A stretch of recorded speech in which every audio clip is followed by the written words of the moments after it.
Good evening, everyone. It's the time you've been waiting for. My name is Nicholas, and welcome to the Rare Book Room. I help direct the events here at Strand.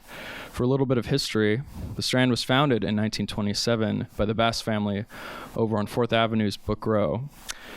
Stretching from Union Square to Astor Place, Book Row gradually dwindled.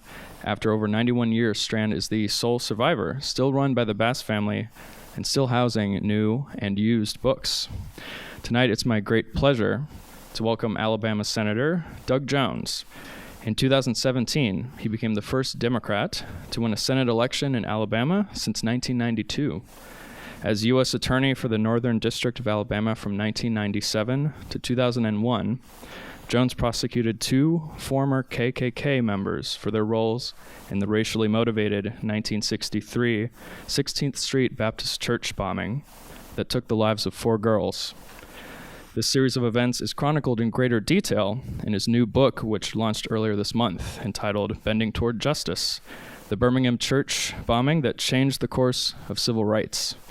We couldn't be more honored to have him with us tonight, so without further ado, please join me in welcoming Senator Doug Jones.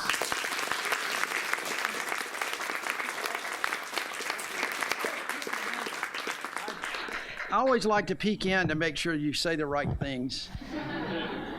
Thank you. Thanks, everybody. What a great crowd. Thank you for coming tonight.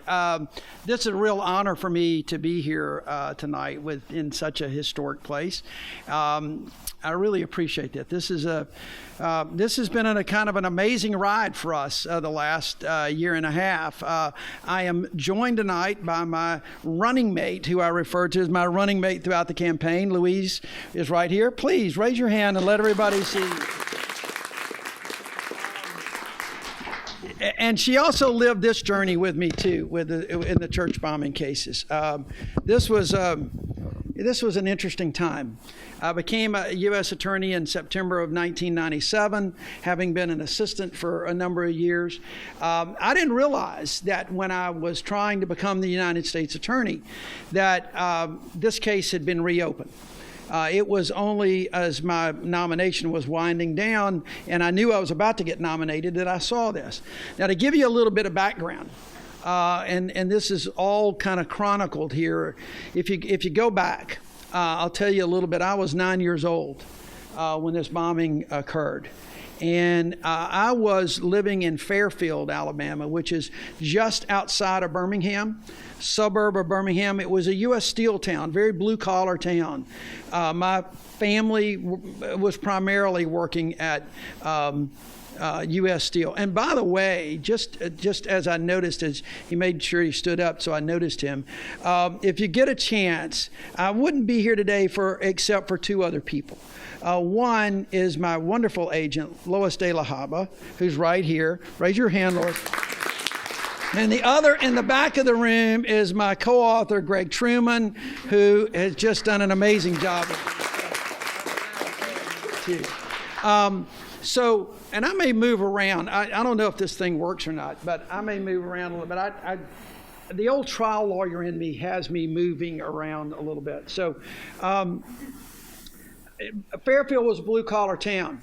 It was U.S. Steel, was the second largest steel producing facility in America, second only to Pittsburgh. I was 9. I lived in a very segregated world.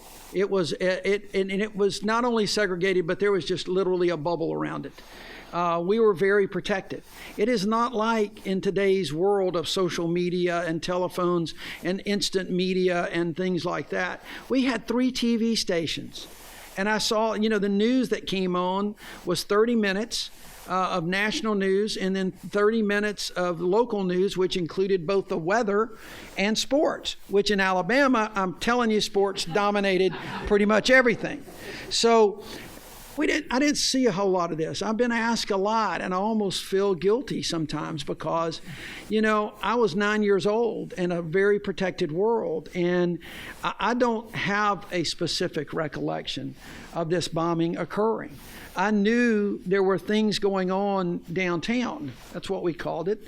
But I didn't really fully understand or appreciate, and I don't have a specific recollection of this bombing. And I didn't really really have much of an appreciation for a number of years, because one of the things that happened in Birmingham in the South in particular, I think, all these old cold cases, all these civil rights crimes were pretty much put under a carpet. We didn't want to talk about them. We had the fire hoses, the dogs, and all of that, but we just kind of didn't talk about it. And it wasn't until I went to junior high with black kids for the first time at age 13 that all of a sudden the world started really changing. And I got to also know in law school Chris McNair, whose daughter was killed. But my schools of junior high and high school were integrated, and this was in the 60s and late 60s and early 70s. And Alabama was still evolving at that point with integrations, particularly school integration.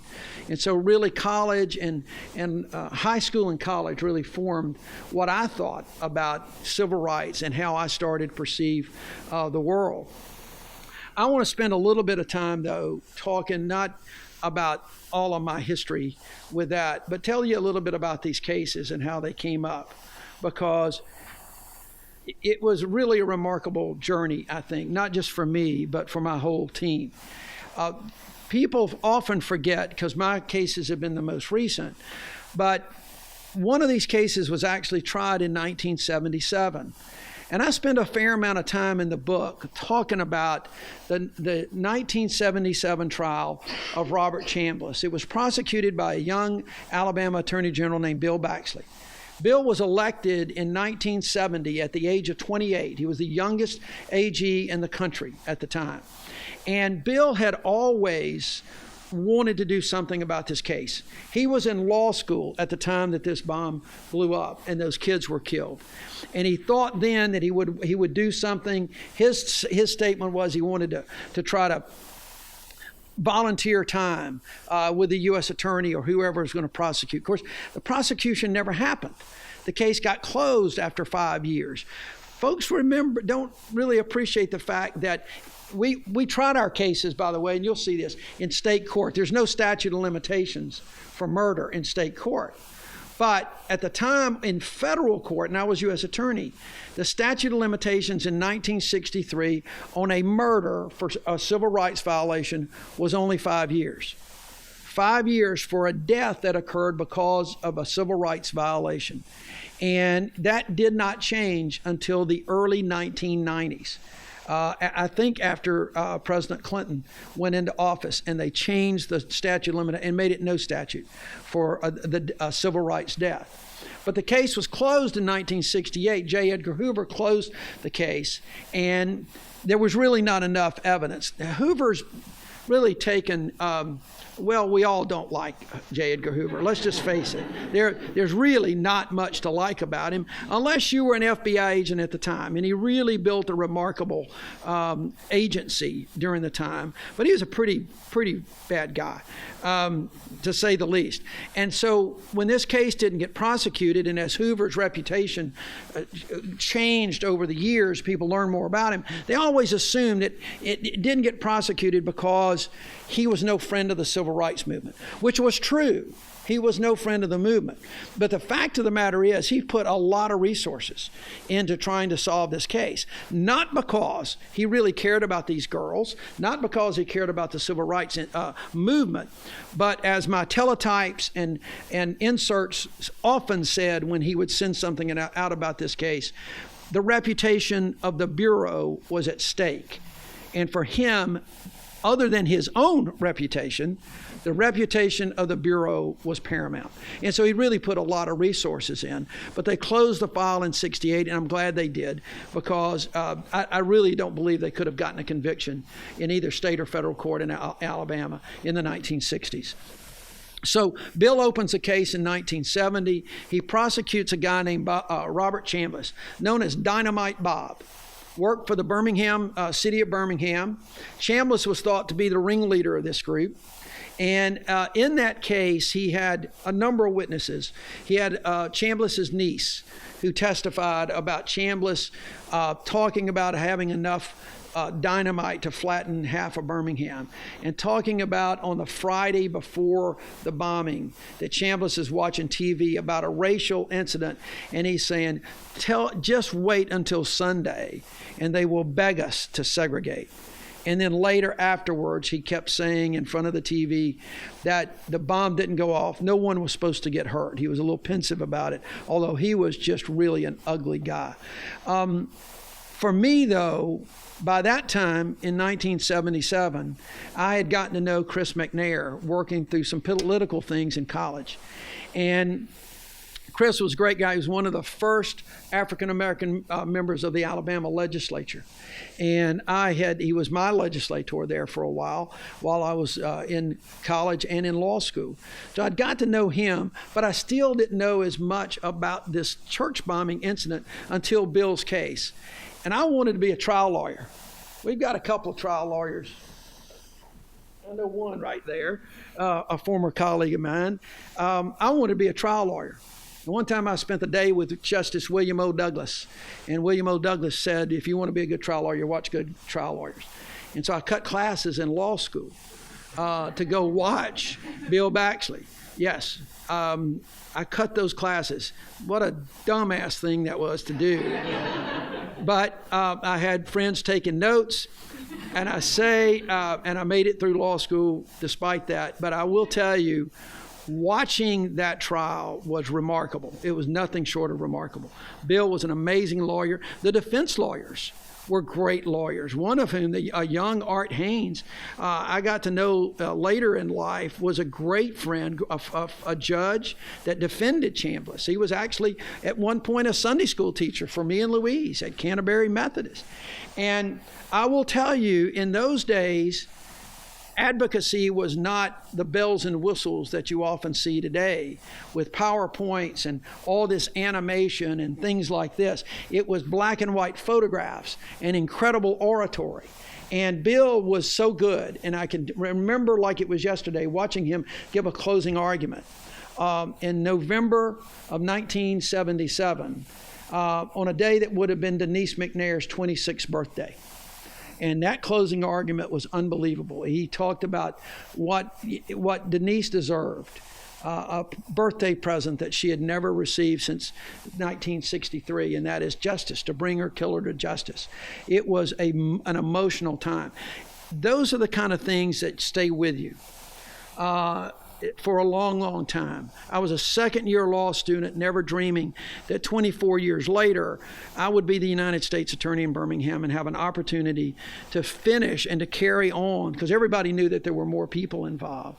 And not only take that same case, but do it in the same courtroom where I watched as a kid.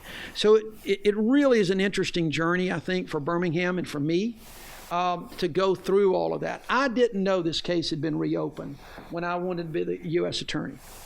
I'd been an assistant U.S. Attorney back in the early 80s, from 80 to 84, and I loved the job. The U.S. Attorney is a political appointment, nominated by the President, confirmed by the Senate, and I always aspired to be the U.S. Attorney in the Northern District of Alabama, which is the northern 31 counties of Birmingham. Of Alabama.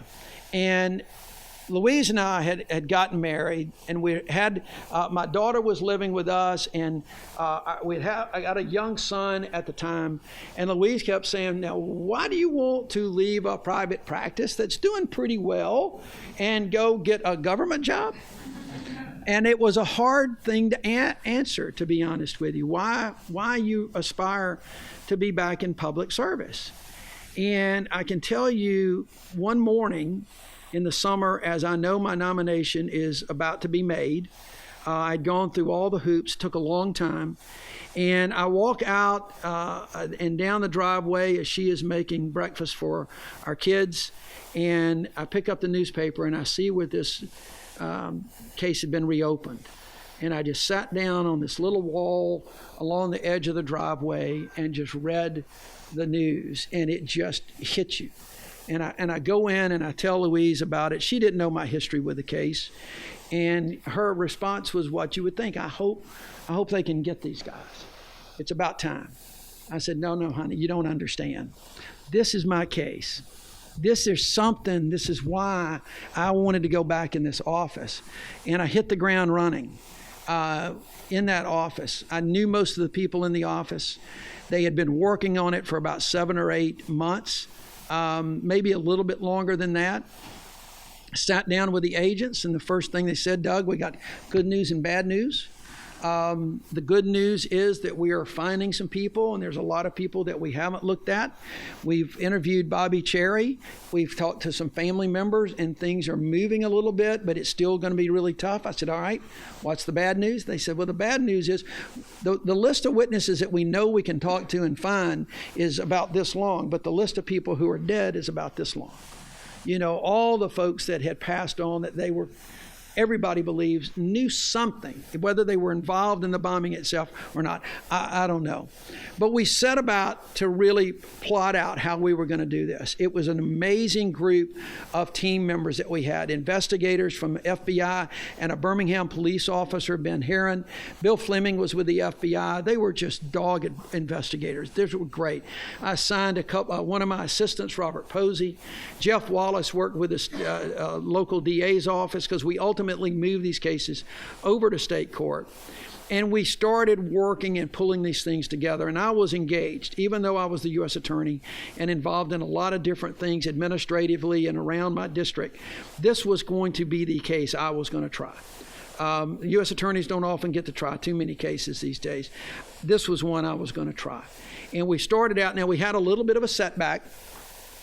I say a setback. We had to put it on hold for a little bit in January, late January of 98. I was sworn in September of 97, and 5 months later, a bomb exploded at a women's clinic in Birmingham that killed a Birmingham police officer and wounded a nurse.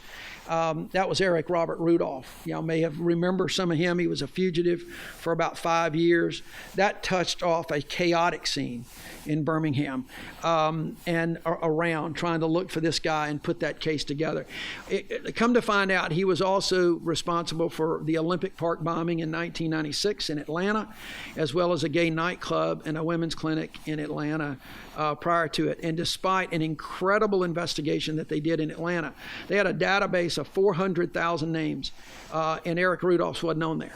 And it was because of a young student that saw something wrong and followed Eric Rudolph and tracked him down and got a tag number with the help of a lawyer that we were able to break that case. So we got put on hold for at least 6 months, 6, maybe 8 months before we started grand jury.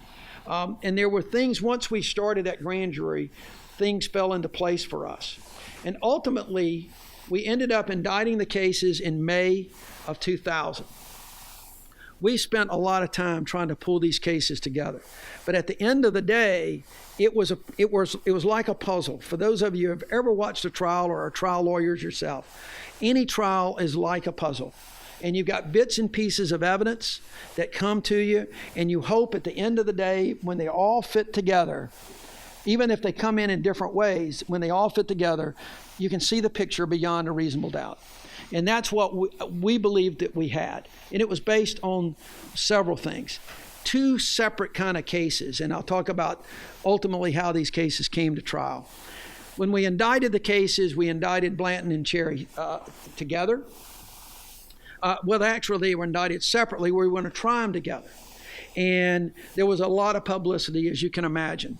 Tons of publicity. As a prosecutor, you always worry about that publicity because you're afraid that somebody is going to stand up in front of a jury during jury selection and say, oh yeah, we know these guys did it, and just taint the whole pool, and we have to move the case out of Birmingham. And there was a lot of publicity, especially when they made bond.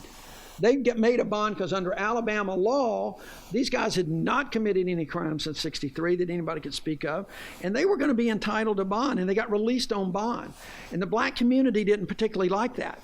And there was a lot of talk. These guys have been out for 37, 38 years. They should be in prison. They should have been in prison. In other words, they were convicting them before my jury would have a chance to do that. So I called Chris Hamlin, who was the minister at the church. And I said, who had been very helpful to me. And I said, Chris, I gotta talk to some folks because this case is going to get moved. And he called some of the civil rights leaders together, and we met at the Birmingham Civil Rights Institute. And I explained the position. It was mainly ministers that came. And I explained the law and the thing and how I was worried about it. And my FBI agent, female, Charlene Thornton, was there with me. And of course, they asked me some questions. And at the end of the day, they said, well, we're not going to make any promises, Doug. We will let the Spirit move us. Well, fortunately, the Spirit moved them to kind of low-key it for a while. And they didn't say a lot. But there was something else that came up that was really important in that meeting. And that is, I changed the whole theory of the case. Because up until that point, with Baxley and everybody else, there had been this story that grew that the bomb didn't explode when it was supposed to. That it was supposed to go off earlier and no one was supposed to get hurt. There was a number of reasons, including some of Chambliss' statement for that. And so when one of the leading ministers, Abraham Woods, asked me if I thought this bomb was designed to kill people, I said, well, the story has been that it didn't go off when it was supposed to. Nobody was supposed to get hurt. And he said, well, I'm very disappointed in that, Doug, which was like a dagger because at this point, I was kind of a hero in that community for even bringing these cases. And I said, well, what do you mean? He said, well, you got to remember 2 weeks after this bombing, there was another bombing on Center Street, which we had known about. He said that bombing, there were 2 bombs. The first bomb was a decoy and the second bomb had shrapnel in it, designed to kill people. He said, we believed that by the time that September rolled around with school integration as the focus, that the Klan was ready to kill somebody. We had had a lot of bombings. Birmingham was nicknamed Birmingham, but there'd been nobody that died. And I said, you know what? I don't disagree with that. I said, that's as good a theory as I can get, as anybody can come up with. And I will use that and I will dare some of the Klan or these defendants to tell me otherwise. And I have tried to get them to tell me otherwise. And they won't say anything. But that's how we approach the case. That this bomb was designed, and we fashioned all of our story around school integration, which was happening, and the church. Because in 1954, after Brown versus Board, schools began to desegregate, but not very fast. And it was 1963, which was the big year in Birmingham. We called it the Year of the Child, because it was in the spring of 1963 that the fire hoses and the dogs attacked the kids. This was supposed to be adults out there marching, but when they couldn't get it, and it had very little success, it was the time for the kids to take to the streets. Dr. King had already gone to jail, wrote the famous letter from a Birmingham jail. I'm going to tell you a quick little side story to be looking for if you ever watch the Senate, which if you don't, I don't blame you. But one of the things that we do in the Senate every year in January is someone stands up and reads George Washington's farewell address. And it's a really moving speech. You ought to look at it again. It's a tradition that the Senate has had. Well, this year, I didn't do it last year, but this year in April, on the anniversary of, or close to the anniversary of the Children's Marches, I'm going to have about 6 or 7 of my colleagues, both Republicans and Democrats, and we're going to read Dr. King's letter from a Birmingham jail. Because I think if you go back and look at that message is as powerful today and as meaningful today as it was in 1963. So if you're bored and want to watch C-SPAN for an hour and a half, you can tune in. So we put those. We ended up with that indictment. Cherry and Blanton were going to go to trial. We ended up using that as our theory, and we put these cases together in a way that ultimately, I think, would clearly prove their guilt beyond a reasonable doubt. 2 separate cases, though. We were going to try them together. At the last minute, we got hit with a motion because Cherry his lawyer said he had dementia, and unfortunately, the law was such that we had to sever the cases and get Cherry evaluated. He was faking the dementia, which we clearly proved later on. But we ended up trying Blanton first and then Cherry second. The Blanton case was a bunch of old evidence, to be honest with you. He had lived like a hermit. He actually went to law school. Thank God he didn't pass the bar exam, so he's not a brother lawyer. But we put the case together with some older evidence. There was very little new on Blanton except for one thing that we found. A couple of things that were really important, though. We had an old girlfriend that he went out with on the Friday night before the bombing, because we knew he had broken a date with his girlfriend, Jean. She testified how Blanton would ride around and try to, run over black men. He would take acid and pour on the meat counters at the grocery stores that were predominantly African American. He was just an ugly guy. There was a fellow named James Leija, and all this is in there. I got to tell you, I could be here for 2 days to tell you these stories. I promise you. I wish I could talk on and on. You'll just have to read the book because there's a lot of stories. James Leija was a postal worker. 2 weeks before the bombing, he's trying to protect the homes and the churches, and he sees riding by the church at 1 o'clock in the morning. He sees two people, and they're standing by the church, and one's holding a grip by the steps, and they run away. And he identified those people as Blanton and Chambliss. So that's pretty strong circumstantial evidence.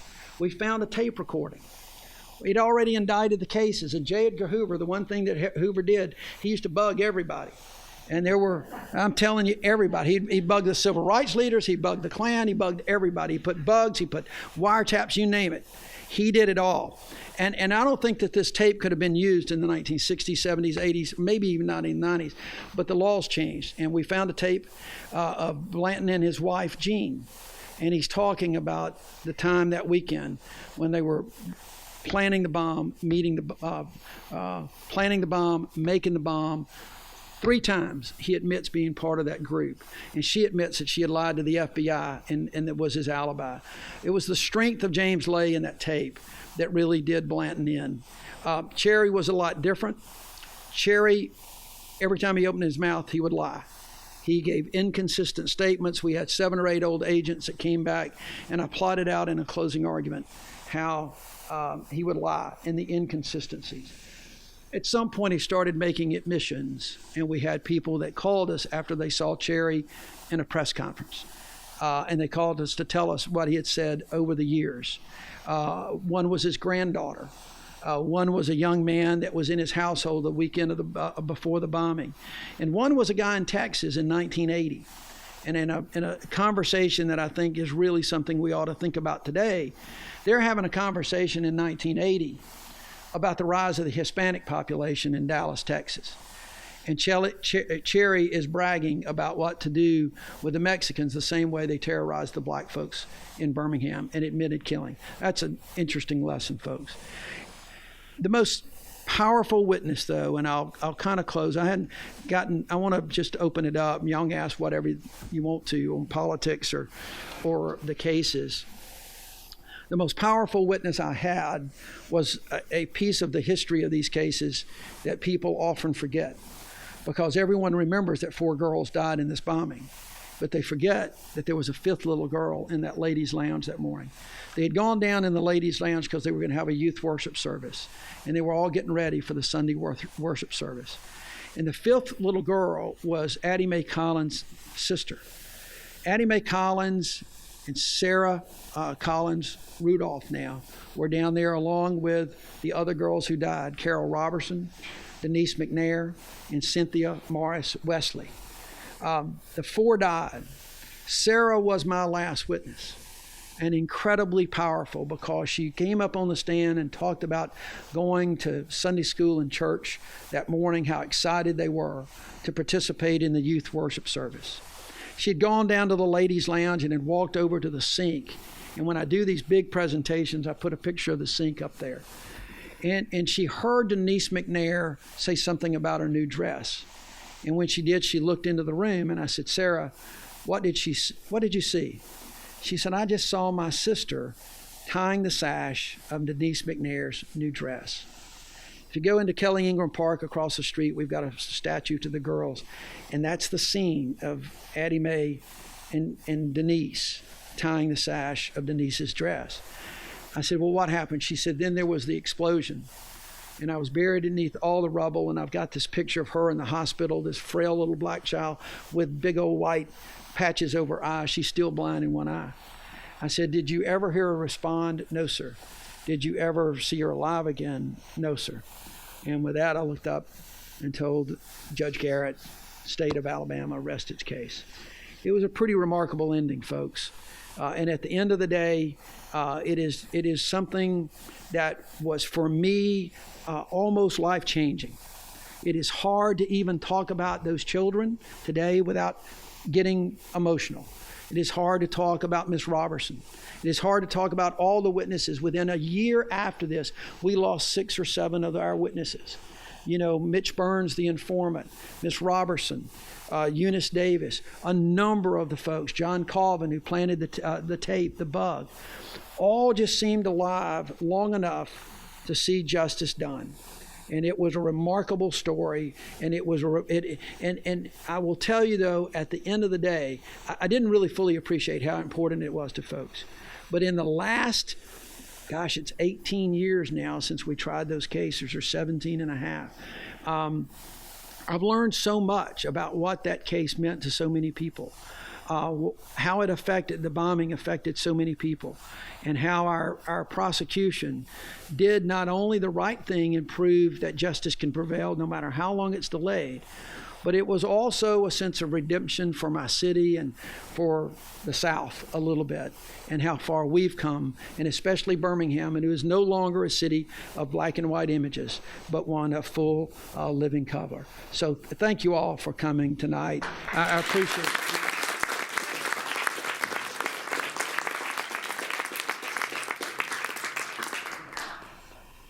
So, Nick.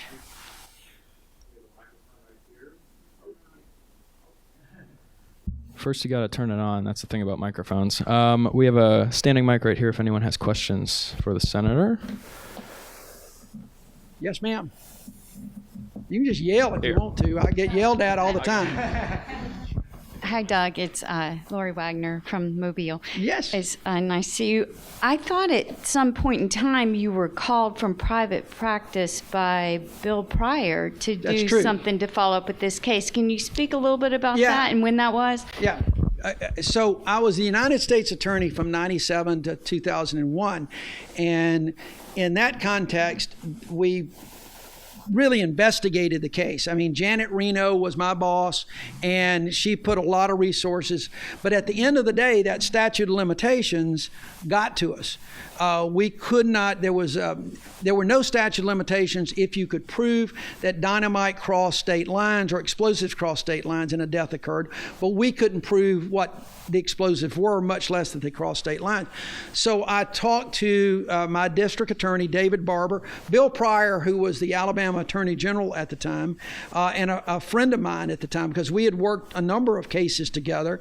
He was a Republican Attorney General, I was a Democrat U.S. Attorney, but we really did some good work together in those years.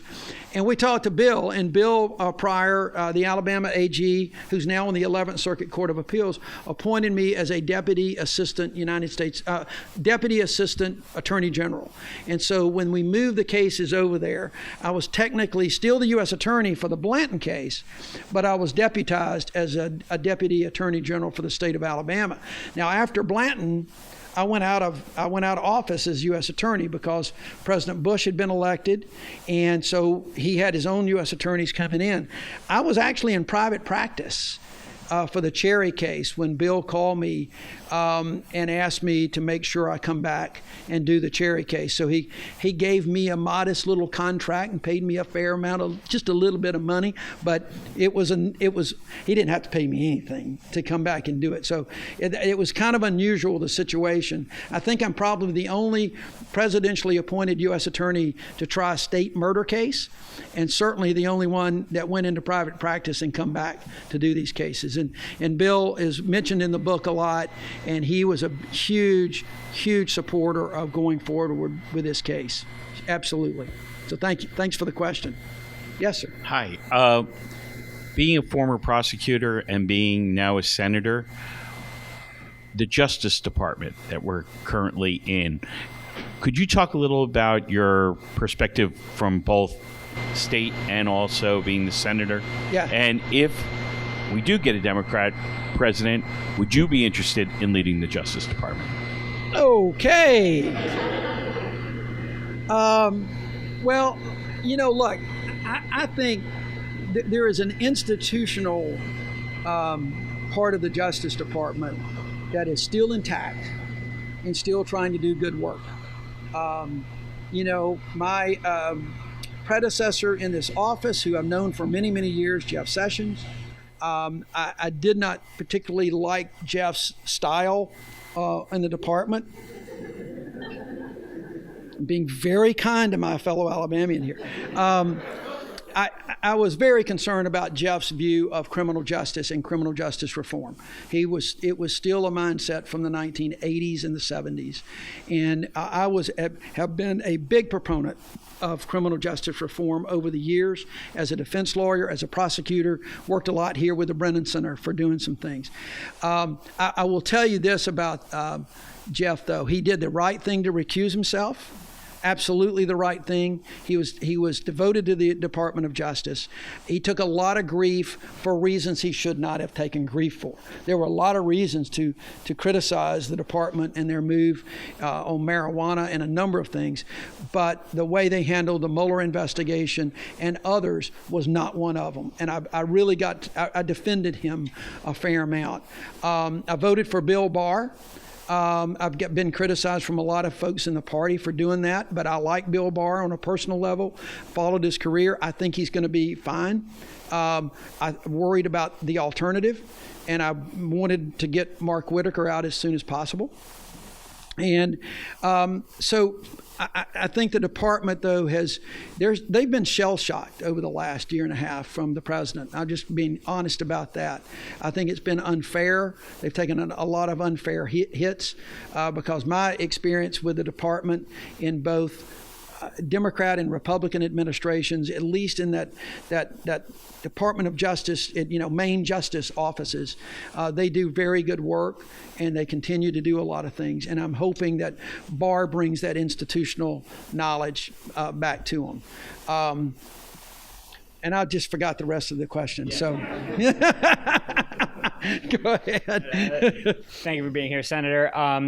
It's clear listening to you talk and from the book that as you were going into these trials, you were very keenly aware of sort of the historical and cultural significance of everything that was going on around you.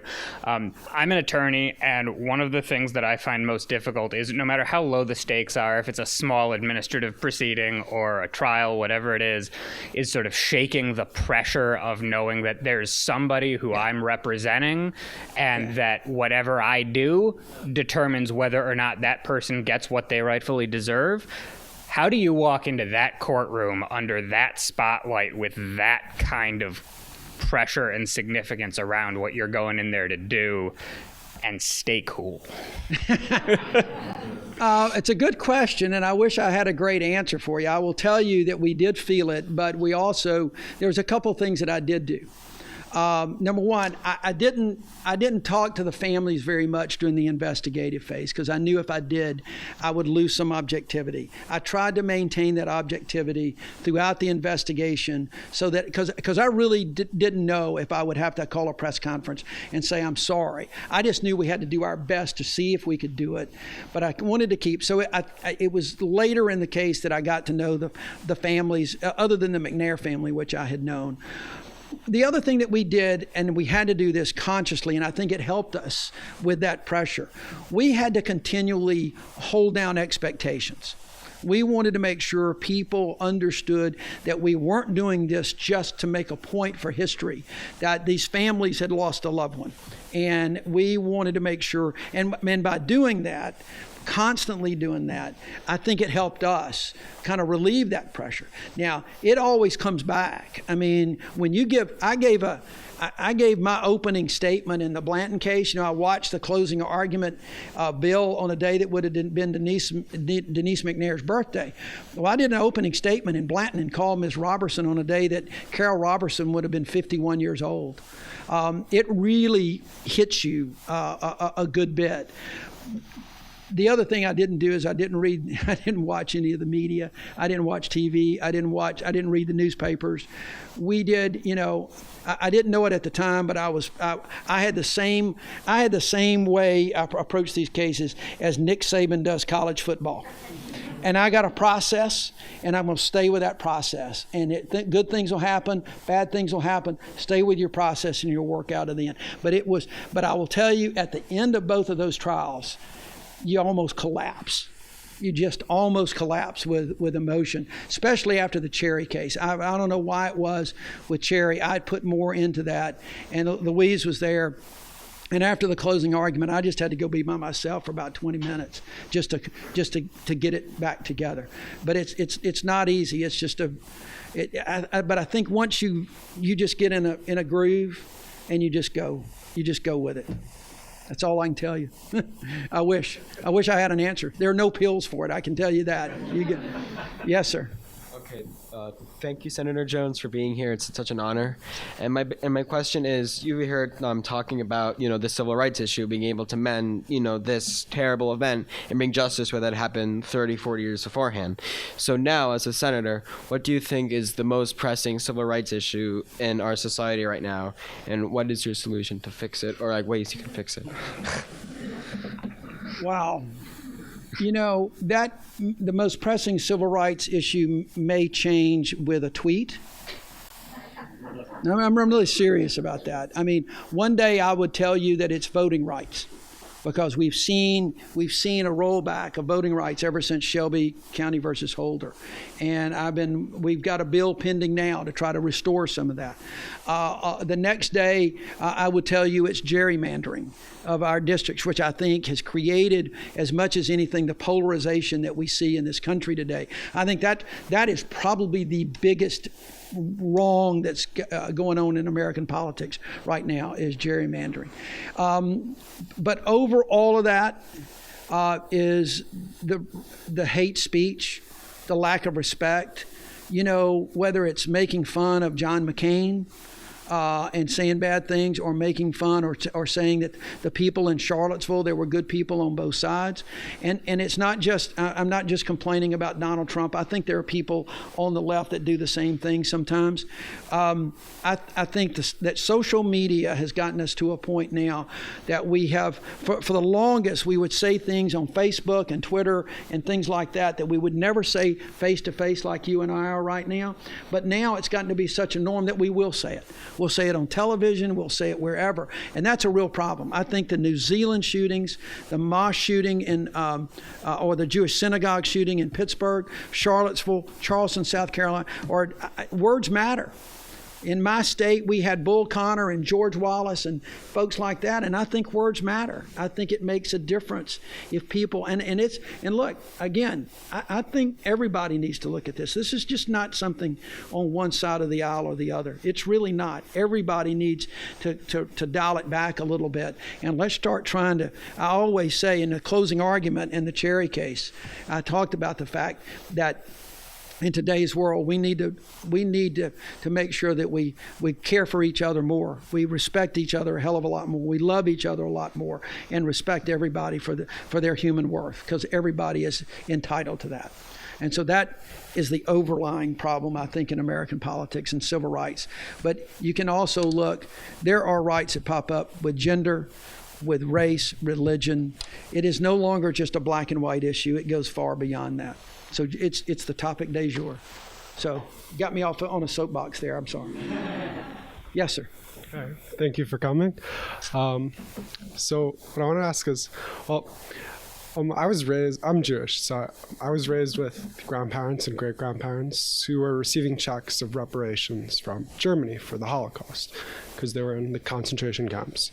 So as someone who clearly knows quite a lot about the history of civil rights, segregation, and slavery, to what extent and how do you address the argument that Americans' history of civil rights discrimination and slavery is to some extent parallel with the discrimination by Nazi Germany, and as a result, the African American community deserves reparations for it? Yeah, it's a tough question, to be honest with you. And I can see some similarities, but there's a hell of a lot of differences as well. I mean, I think it's going to be a very tough question. It has come up on occasions in the past. It has died down. It's coming up again now as we go into 2020. I don't know the question. I don't know how to answer the question, because I think you're going to have a hard time actually seeing that happen, as people over the years have been doing, I think, a lot to try to give people better opportunities, better chances, whether it's education, whether it's jobs, whether it's a workplace, you name it. I think the issue is going to be one that is going to dog us for a long time. We will never outlive our history of slavery. We will never outlive our history of slavery. It doesn't matter. It doesn't matter how much we can do for somebody in reparations. We just will never outlive it. We've got to continue to focus, I think, importantly, on people's hearts and minds. You know, the civil rights movement changed a lot of laws, but it didn't change as many hearts and minds as we wanted. That has taken some time, and now we're going back. I'm worried about. I wish I had an answer for you. I don't. But it's going to be one that I think we're going to hear a lot of talk about in the next year and a half. Okay? Thank you. Thank you. Hi, Senator. Thank you for being there. You mentioned voting rights. What do you think there's ways to expand the electorate, either that be through lowering the voting age, allowing ex-felons to vote? What is a way do you think we could increase voter turnout and increase democracy in that? Well, expanding the pool of voters is one thing. Increasing the voting percentage is a different. I'm not sure I would agree with lowering the voting age. At this point, I think 18 is a pretty good. That's a pretty good medium, right there. High school, senior or college, eligible for military service. I think that's pretty. I think that's in the right spot.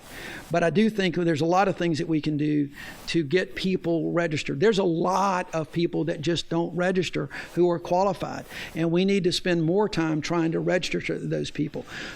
Felons, I've been working with the Brennan Center for years trying to get a restoration, and there's progress being made. Florida did something. Actually, Alabama did a little something a couple of years ago.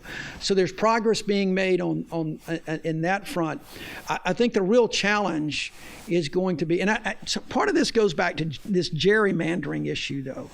We've got to make sure that people understand that their vote matters and their vote counts, because you go into Alabama and you go into these gerrymandered districts and people say, why should I go vote? We know who's going to win. And there's a lot of truth to that. We need to get competitive. We need to take the gerrymandering out of the politics of it and put it in a nonpartisan hands, and get these districts competitive again. Make people go out and earn every vote that they get. And when they do that, I think we'll get more interest in there. But I do think voting registration on all sides, but particularly in high schools and colleges, that we ought to do that. And we just got to figure out ways to get people to understand that elections have consequences. If they don't know it by now, I don't know if they ever will, but I think that's why you saw a pretty good bump in 2018 in a midterm. And in Alabama, we saw it. I think you're going to see that turnout in 2020. But I'm telling you, gerrymandering is the root of all evil right now, in my view. It really is. Thank you. Yes, ma'am. Thank you, Senator. A comment and a question. As part of a civil rights tour with my synagogue 4 weeks ago, I was sitting in the 16th Street Baptist Church. I have to agree with you. It's an overwhelmingly emotional feeling to be at that sort of iconic site. Now, with your perspective of being a U.S. Senator, is the South different from the rest of the country because of their unique history, because of the Civil War? Do you think it's an area that's sort of, because of unique history and experiences, that's different from the rest of the country? I have said all along, I've said all along that, one, we are unique because of our college football. Okay. But I still have to say it. But I said during the campaign, and I've said ever since then, we have a lot of divisions in this country, and most of those divisions started in the South. And I think the South can be a place of healing that can go forward from the South and go out. And that is not, it is race, it is tolerance, it's respect, you name it. The South is becoming ever more diverse, just like the rest of the country is. And as that diversity increases, so does the tolerance. Now, we still have elements down there.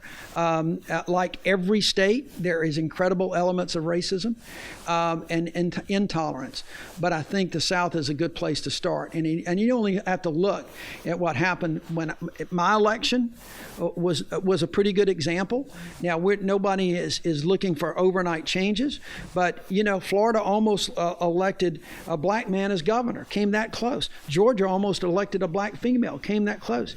A black former congressman came closer than any Democrats come in the last 20 years of winning a U.S. Senate seat in Mississippi, and we almost upset in a big race in Texas. Which the South's changing. And I think as the millennials get older and as the younger folks get old, grow and get in to vote, if we can keep them interested and get them out to vote, you're going to see a lot of changes coming in the future. But we've been a source of division. We should be a source of healing. That's what I think. Thank you, Senator, for coming. I'm going to roll. Okay. Okay. Today we've been talking a lot about values. Now, in our polarized time, we're very polarized when it comes to our views on economics, on the role of government, on civil rights itself. So exactly in the Senate, how do you try to reconcile your differences in values to produce something productive? Well, you have to use this word that is not used enough, and that is compromise. You don't have to compromise your values. And I come from a different place than some of the folks in the Democratic caucus. But we're still part of the same DNA generally. And we still have a lot of the same. I really believe a lot of the values are the same. We just come at it in different ways. And if we're going to progress, we have to look at compromise as not some kind of battle that's lost, but a way to get progress. And so it's really, I think for me, it's fairly easy to reach across the aisle and talk to somebody. If we just had dialogues and understand folks, I think that is a big way. We are polarized, but if we understand where some of that polarization is coming from, then I think we can be better. We're better suited, and we've had a lot of that. I've sponsored, I think a total. I was a co-sponsor on probably 115 bills last year. About 20 of them or 15 of them made it into some law of some type, a couple of standalones. Out of those, I'm just going to give you rough numbers, but out of 115 bills I co-sponsored, 100 of them were bipartisan. There was a Republican and a Democrat as the lead co-sponsors. That's people coming from a completely different place. I sponsored bills with Tom Cotton from Arkansas. He and I politically are about as far apart as you can, well, not as far as you can get. But we're different. But we found common ground on issues. And I firmly believe that and I've said this over and over in my state, that I believe we have more in common than we have that divide us. We just got to find those. And they may not be the big issues. It may not be health care this way or Medicare for all that way. It may be a small piece of that if we find the common ground on small things, it's a lot easier to find common ground on bigger things because you build an element of trust. So for me, it's been fairly easy to do. I enjoy working with colleagues on both sides of the aisle. And I'll tell you an interesting story, since you asked. And I think you'll find this really interesting. One of the standalone bills that I did that it got passed was the Civil Rights Cold Case Records Collection Act.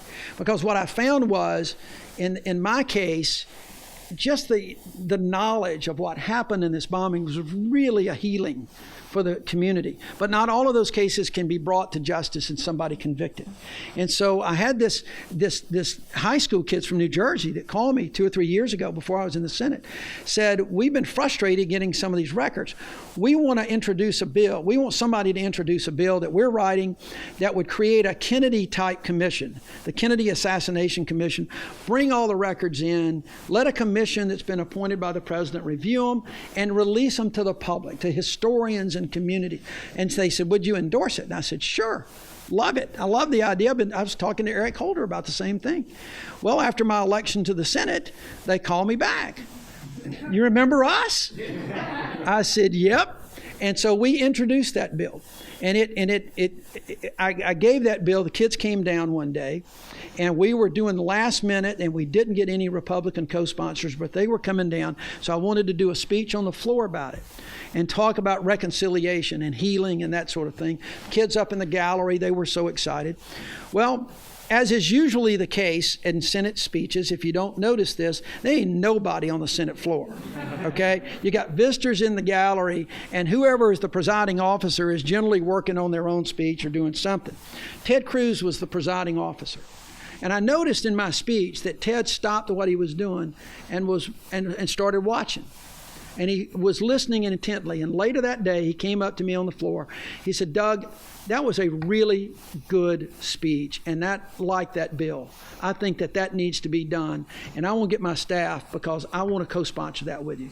And so he was the lead co-sponsor with me. It was the Jones-Cruz bill, and he helped get it over the finish line.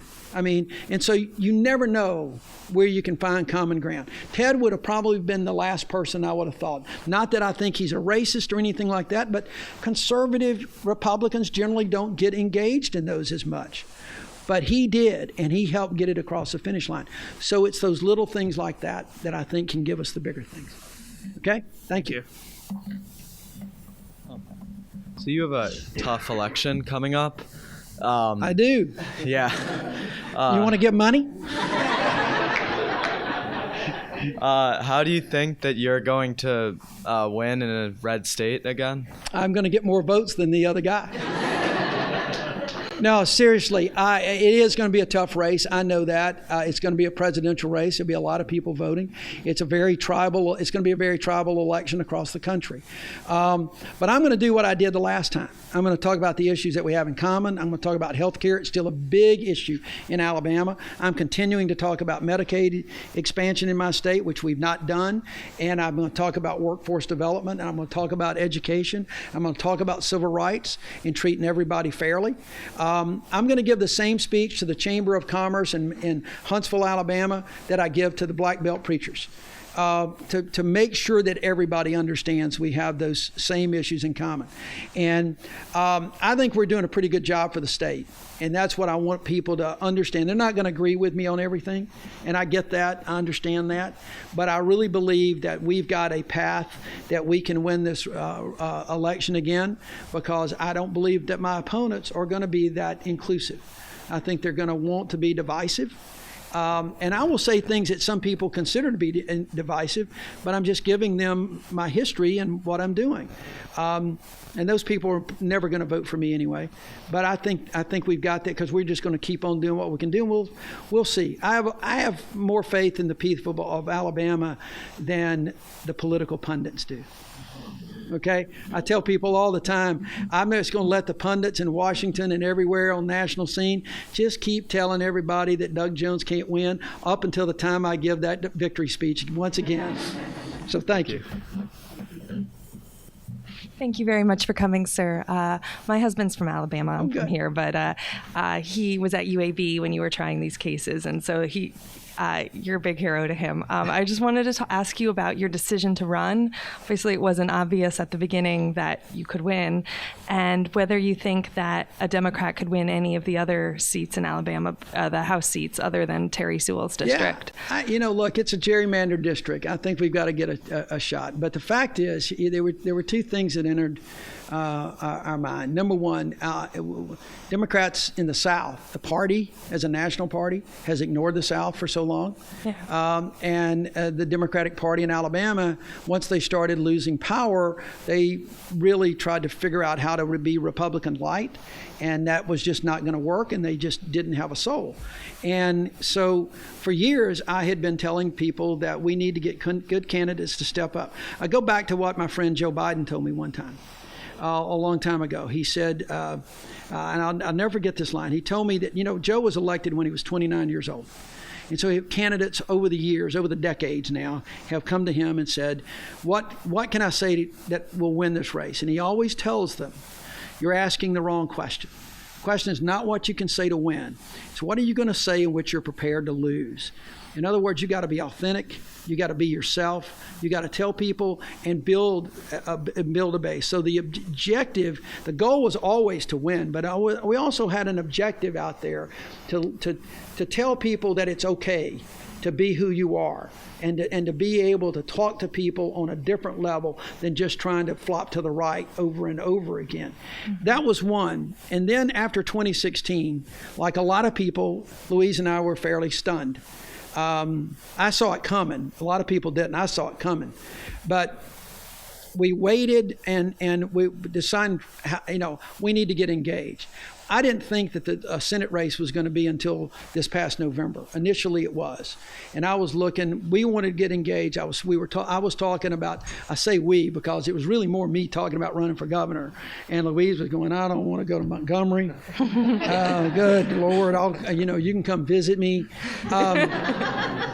And then the Senate race changed, and the Senate's always been where my heart's been with Senator Heflin. And we saw that opportunity. We really saw an opportunity because it wasn't just Roy Moore that I thought would be a flawed candidate. I thought there would be several that ultimately got the nomination. But again, it would be to build. And the thing that really pushed us over, though, was on January, I can give you the date. It was January 21st, 2017. Anybody remember what day that was? I know, good. It was the Women's March. Yep. And Louise went out there. My son-in-law took my granddaughters. I had to meet a client in my office, and it was in a room that had no windows. And I'm expecting a good crowd. And I hear the singing and the chanting, and I looked out, and in Birmingham, Alabama, all the way around my building and everything, there was 10 to 12,000 people. Women, men, young, old, black, white, every religion. And I thought, okay, there's an energy here for change. And that, as much as anything, is what really was the underlying push that we thought if we just capture enough of that, we can win. And even if it's not enough to quite win, we're going to do so good that all of a sudden people are going to take notice. And other people will come out, and that's what's happened. And I think our win helped spur Gillum in Florida, and Stacy in Georgia, and Mike Espy in Mississippi, and I think it helped Beto in Texas. I really do, because all of a sudden, wherever we go, people say, "My God, you gave us hope. This can be done." And when people have hope, you can do great things. Thank you. All right. Looks like this may be the last one. Right, you are. This is the final question. It sounds like Nick sounds like a Saturday Night Live skit. Right, you are. Hi, Senator. Thank you for coming. I grew up in Mountain Brook, and so I live now here in the city. So I am just really curious to get your opinion on how you think the cases that you prosecuted aided in the rehabilitation of Birmingham's image. Oh, I think it made all the difference in the world. Mm-hmm. I mean, Birmingham had been trying to celebrate. We had the Birmingham Civil Rights Institute. The church was designated on the historic registry. But I think once we brought those cases, the world really saw Birmingham in a different light. And everywhere I go, people just talk about Birmingham, and I think it really spurred things a lot. And I think that continues. I think it has helped. Montgomery has, the Birmingham, the church now, and Kelly Ingram Park is a national monument. President Obama designated it as a national monument. And it has spurred other civil rights trails around the South, in Jackson, Mississippi, in South Carolina, and Georgia's got a new museum in Tennessee. And if you haven't been to Montgomery, to the new Equal Justice Initiative memorial, the lynching memorial, it's stunning. It's stunning. And I think the cases did a lot. I'll tell you an interesting story, though. In December of this year, And this is something I'm especially proud of because it connects me in two different ways. I'm not sure the lynching memorial could have gotten off the ground and been as popular had we not been able to really celebrate getting those convictions and bringing that and not being ashamed of it. In December of this year, our state tourism director, who was at my book signing the other day, was quoted as Alabama saw a $1.8 billion bump in tourism dollars last year in 2018. And he credited two things: the election of Doug Jones and the E.J.I. Memorial. And if you really think about that, folks, a Democrat getting elected from Alabama and a civil rights memorial bringing that tourism dollars in, it makes a difference in Birmingham and elsewhere. All right, I'm going to tell you, that was the last question. Thank you for that. And I look forward to talking. I want to tell one story, though. I want to end on a high note, a funny story. If you go to the church and if you see, there's a picture in the book, by the way, of the stained glass window in the 16th Street Baptist Church. It's of Christ standing. And on that Sunday morning, the most significant damage in that stained glass window was the face of Christ. And it was very moving for a lot of people. And there's a picture of it. We used it. Well, we used that in the trial. After my closing argument, or in the Blanton case, going across the park, because the defense lawyer had picked up on the fact that we were talking about the trial being like puzzle pieces, and you got to fit them together. And so his closing argument, and he was a former law partner of mine, by the way, great lawyer, great guy, still a close friend. He talked about there were missing pieces of the puzzle, like good defense lawyers would do. Missing pieces of the puzzle, and those missing pieces are reasonable doubt. And with reasonable doubt existed, you had to acquit. And so I'm thinking, all right, I've got this. I'm going to talk about the puzzles, and I'm going to talk about my little sister who used to lose pieces of the puzzles when I was a kid. My parents are sitting out there, and that she would lose pieces, but when you put them, what was left together, you still knew what the picture was, beyond a reasonable doubt. Well, I'm walking across, and Jeff Wallace, who was the state DA, tried the case with me, was walking across the park, and he said, Doug, he said, God, what a great argument. You did really a great job. He said, I was just hoping you'd hit a home run. And I'm thinking, what the hell? You know, I'm a basket case. People are coming up crying, and he's telling me I didn't hit a home run. I said, what do you mean? He said, well, you know, the puzzle thing that you did was pretty good. He said, but when you got to that piece, I thought you were going to put the picture of the stained glass window up there and say, Tommy Blanton blew out the most important piece of this puzzle, but everybody in this courtroom knows who it is. I fell to my knees. I had missed the greatest closing argument analogy in the history of trial lawyer, and I missed it. So I'm still. Thank you all so much for coming. I've really enjoyed it.